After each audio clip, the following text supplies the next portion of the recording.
হেই সবাই প্রকৃতিপ্রেমী বন্ধুরা, আজ আমরা এমন কিছু বিলুপ্ত প্রাণীর জগতে ডুব দেব যারা একসময় আমাদের এই পৃথিবীতে ঘুরে বেড়াত এবং অনেকের মনে ভয় জাগাত।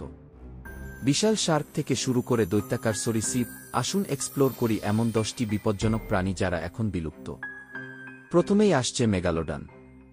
কল্পনা করুন প্রায় 6 ফুট লম্বা একটা শার্ক, একটা গ্রেট হোয়াইট শার্কের 3 গুণ। এই বিশাল শিকারী সমুদ্রে রাজত্ব করত, পথের সবকিছু গিলে খেত। এরপর দেখা যাক টাইটানোবর সাথে।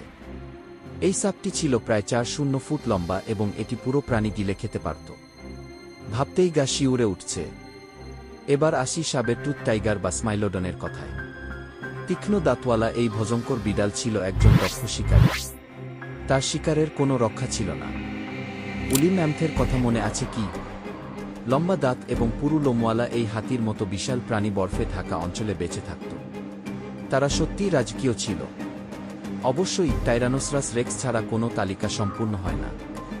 ডাইনোসরদের রাজা হিসেবে পরিচিত টিরেক্স ছিল একজন ভয়ঙ্কর মাংসাশী। কল্পনা করুন তার গর্জন পুরো ভূমিতে প্রতিধ্বনিত হচ্ছে।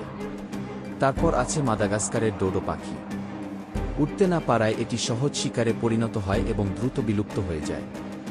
দুর্বলতার এক দুঃখজনক কাহিনী। গিগান্টোপিথেকাসকেও ভুলে যাব না। এই বিশাল বানর প্রায় 1 ফুট লম্বা ছিল। তার বিশাল আকারই যে কোনো প্রতিপক্ষকে ভয় দেখানোর জন্য যথেষ্ট ছিল।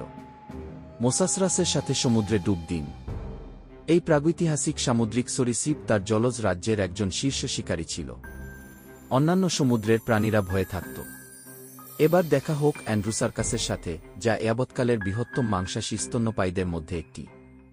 এটি তার সময়ের একজন শীর্ষ শিকারী ছিল, খাদ্য শৃঙ্খলে আধিপত্য বিস্তার করেছিল।